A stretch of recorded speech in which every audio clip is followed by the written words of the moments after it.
जरा कल्पना कीजिए, एक ऐसा द्वीप जहां जमीन के नीचे हजारों नहीं बल्कि लाखों इंसानों की राख दबी हो। एक ऐसी जगह जहां बीमार लोगों को इलाज के लिए नहीं बल्कि मरने के लिए भेजा गया। एक ऐसा द्वीप जहां अस्पताल था लेकिन वहां डॉक्टर ही सबसे पहले पागल हो गया। आज हम बात करेंगे इटली के उस द्वीप की जिसे सरकार ने छोड़ दिया, जिसे लोग आज भी शापित मानते हैं, पोवेगलिया आइलैंड। दुनिया का सबसे डरावना द्वीप पोवेगलिया आइलैंड, एक शांत शुरुआत। आज का इटली, रोमांटिक गलियां, सुंदर शहर और दुनिया भर से आने वाले टूरिस्ट। इटली के ही एक शहर वेनिस को कहा जाता है प्यार का शहर, लेकिन इसी वेनिस से कुछ किलोमीटर की दूरी पर एक ऐसा द्वीप है जिसका नाम सुनते ही स्थानीय लोग खामोश हो जाते हैं, पोवेगलिया आइलैंड। आज ये द्वीप पूरी तरह खाली है, उजड़ी हुई इमारतों से भरा है और आम लोगों के लिए पूरी तरह बंद है। लेकिन हमेशा ऐसा नहीं था। शुरुआती इतिहास, एक सामान्य द्वीप। पोवेगलिया का इतिहास रोमन साम्राज्य के समय से शुरू होता है। एक समय था जब यहाँ किसान रहते थे, छोटे घर थे, चर्च और गलियां थी। ये एक सामान्य द्वीप था, लेकिन फिर आया 14वीं सदी का सबसे बड़ा अभिशाप, ब्लैक प्लेग, काली महामारी।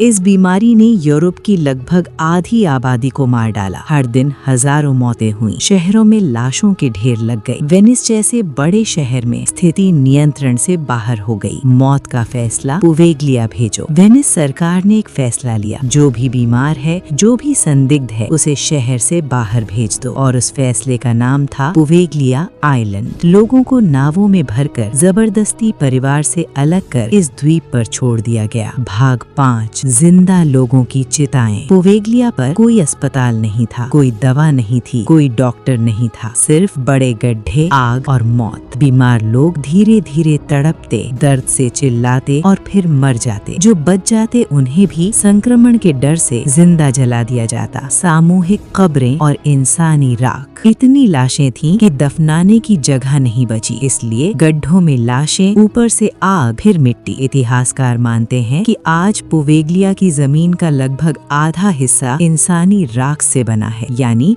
तुम अगर आज उस जमीन पर चलो तो मौत पर चल रहे हो। चीखें जो कभी बंद नहीं हुई। लोक कथाओं के अनुसार रात में चीखें सुनाई देती थीं। लोग मदद मांगते थे लेकिन कोई नहीं आता था। धीरे धीरे पोवेगलिया सिर्फ द्वीप नहीं, मौत का प्रतीक बन गया। महामारी खत्म, लेकिन शांति नहीं। जब महामारी खत्म हुई तो लोग समझे अब सब ठीक हो जाएगा, लेकिन कोई वापस नहीं आया। कोई बसने को तैयार नहीं हुआ, क्योंकि हर पत्थर, हर दीवार मौत की गंध से भरी थी। मानसिक अस्पताल की स्थापना। 18वीं और 19वीं सदी में इटली सरकार ने सोचा कि इस द्वीप का इस्तेमाल क्यों न किया जाए, और यहाँ बनाया गया मेंटल असाइलम, यानी मानसिक अस्पताल। अब यहाँ मानसिक रोगी, समाज से निकाले गए लोग और अपराधी लाए जाने लगे। पागलपन के प्रयोग। उस दौर में मानसिक बीमारी को विज्ञान नहीं, अपराध माना जाता था। मरीजों पर बिना बेहोशी सर्जरी, बिजली के झटके, खोपड़ी में छेद किए जाते थे। ये इलाज नहीं था, ये यातना थी। डॉक्टर जो खुद पागल हो गया। कहा जाता है कि इस अस्पताल का एक मुख्य डॉक्टर